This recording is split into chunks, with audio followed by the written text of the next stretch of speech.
Friends, এটা হচ্ছে কুচবিহারের most haunted place. তো এই জায়গায় নাকি রাত্রিবেলা অনেক রকম মুভমেন্ট হয়, কারো কান্না আওয়াজ শোনা যায়। তো আমরা এই জায়গায় আজকে আসলাম দেখার জন্য। যেমনটা তোমরা দেখতে পাচ্ছ, পুরোটাই ভৌতিক এবং অনেক আগের পুরনো রাজার আমলের।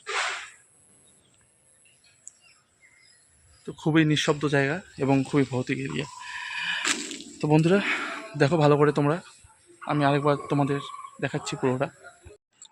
বন্ধুরা, তোমরা যদি গুগলে গিয়ে সার্চ করো কুচবিহার মোস্ট হন্টেড প্লেস, তাহলে দেখবে এই সাবিত্রী দাসের ছবি গুগলে তোমাদের সামনে চলে আসবে।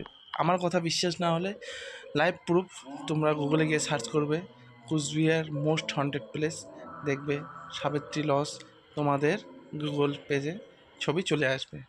তো বন্ধুরা, আমরা আরেকদিন আসবো এখানে ইনভেস্টিগেশন করার জন্য। তো আজকে যদিও আমরা দিনের বেলা আসছি, প্রবেশ নিষেধ, তো এর পরের দিন আমরা পারমিশন নিয়ে আসবো।